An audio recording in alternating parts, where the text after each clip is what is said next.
Have you ever wanted to build a real computer network right from scratch? I'm not talking about just the theory, but the actual commands you type into the command line. Well, that is exactly what we are doing today. We're going to build a complete, secure Cisco network, one command at a time. Let's dive in. We're literally starting with a blank slate, a blinking cursor, and by the end, we'll have a multi-department network that can route its own traffic and be managed securely. And listen, the goal here isn't just to watch a bunch of commands fly by on the screen, it's to really get the how, and more importantly, the why behind every single one. So here's our game plan. It's a 5-step journey. We'll start with the essential rules of the road. Then we'll configure our devices. After that, we'll segment the network using something called VLANs, connect all those pieces together, and then we'll wrap up by automating and securing the whole thing. It's the complete journey, from zero to a fully functional network. Okay, before we type a single command, we've got to understand the rules of the road. These are the core principles that make everything from the entire internet to our own little network actually work. You should think of the OSI model kind of like a super high-tech postal service. So when you send an email, that's happening at the application layer. That's you writing the letter. Then it gets passed down through all the other layers for addressing, packaging, and sorting, all the way down to the physical layer, which is like the mail truck that literally delivers it over a wire. It's this whole structured process that makes sure your data gets exactly where it needs to go, all in one piece. So how do we keep all of our device addresses organized without total chaos? Well, we use something called subnetting to basically chop up a huge block of IPs into smaller, much more efficient groups. If you look at the handwritten notes on the slide here, you can see the math in action. By changing the prefix to a /25, we've essentially cut the address space right in half. The calculation is pretty simple. It's 2 to the power of 7, which are the host bits we have left, and that gives us 128 usable addresses for that subnet. This isn't just about being tidy. It's absolutely essential for organization and security. All right, that's enough theory for now. Let's get our hands dirty, right? It's time to actually log into our first Cisco switch or router and give it a basic identity and a little bit of security. These 4 commands right here. These are the first 4 things you should run on any new Cisco device, period. First, configure terminal gets you into the mode where you can actually make changes. Second, you give it a unique name, something like hostname R1. Third, and this is so important, you've got to secure the main admin mode with an encrypted password using Enable Secret. And finally, the step that everyone forgets at least once, do right. You have to save your work. If you skip that, your entire configuration just vanishes the next time the device reboots.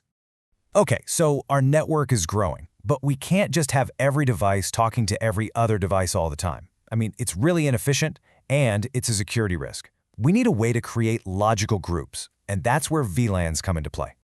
So, what even is a VLAN? Well, imagine an entire office building is one physical switch. A VLAN lets you build virtual walls inside that building.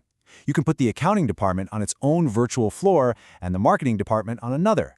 So even though they're all plugged into the very same piece of hardware, their network traffic is completely and totally separate. This image here shows the concept perfectly. We have one physical switch, but logically it's been carved up into 3 separate, totally isolated networks, one for accounting, one for engineering, and one for marketing. This isolation, it's not just about improving performance by cutting down on unnecessary traffic, it is a fundamental security practice. And the best part? Creating one is incredibly simple. We just type VLAN 10, that creates the virtual network, then we type name accounting to give it a label we can actually understand. That's it. We've just created a brand new isolated network segment in 2 simple commands. Okay, so we've successfully created our virtual departments. Awesome. But what happens when the company grows and we need to add a second switch? And how in the world do we let those separate departments talk to each other when they actually need to? So here's the problem, visually. We've got our accounting users on switch 1, and now we've got more accounting users over on switch 2. Out of the box, they can't talk to each other. Why? Because the cable connecting the switches has no idea that our VLANs even exist. We need a way to stretch these virtual networks across our physical devices. The solution is a special kind of connection called a trunk. Now think of a normal switch port like a single-lane local road. It's good for one type of traffic. A trunk port, though, that's a multi-lane superhighway that's capable of carrying traffic from all of our VLANs at the same time between switches. And turning a regular port into that superhighway is, believe it or not, surprisingly simple. On the interface that connects the 2 switches, you just enter one command, switch port mode trunk. This tells the switch to add a special digital tag to every piece of data, identifying which VLAN it belongs to. The switch on the other end reads that tag and sends the data to the correct virtual network. It's brilliant.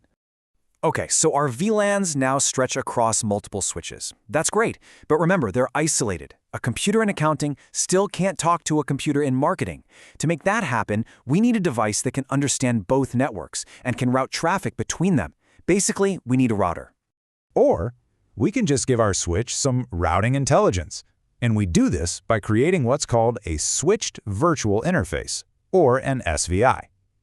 By creating an interface VLAN 10 and then giving it an IP address, we've basically just created a virtual router interface inside the switch. This IP address will now act as the front door or default gateway for every single device in that accounting VLAN. So we've created all these virtual interfaces, but the switch is still just a switch. It doesn't know how to route between them yet. The magic happens with one simple global command: IP routing.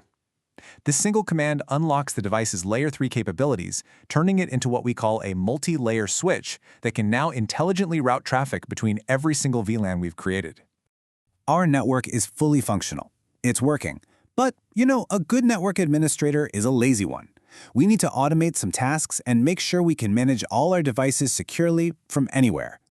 Can you imagine manually assigning an IP address to every single computer? What a nightmare. Instead, we can just turn our router or multi-layer switch into a DHCP server. With just a few commands, we define a pool of addresses for each VLAN. Now, when a new device joins the network, boom, it automatically gets an IP address, a subnet mask, and a default gateway. This is an absolutely massive time saver. Now let's talk about management. We could use Telnet to log in remotely, but that would be a terrible, terrible idea. Why? Because Telnet sends everything, and I mean everything, including your username and password, in plain text for anyone on the network to see. The modern secure standard is SSH, or Secure Shell, which encrypts the entire session from end to end. And hey, here is the proof. This slide shows a packet capture from a tool like Wireshark, and it's just listening in on a Telnet session. As you can see, plain as day, the username and password are sent in clear, readable text. This is exactly why using Telnet on any modern network is just unacceptable. There's really no excuse not to use SSH. So setting up SSH is a really straightforward 4-step process. First, the device needs an identity, so we give it a host name and a domain name. Second, we generate the RSA crypto keys that are used for the encryption. Third, we create a local user with a secure password. And finally, we configure the VTY lines, those are the virtual ports for remote login, to only allow SSH and to check users against that local user database we just created. And with that, your network is now secure for remote management. And there you have it, from the basic theory to a fully configured, segmented, routed, and secured network. We've really covered the core building blocks of any modern network. The foundation has been laid, so the only question left is, what are you going to build on top of it?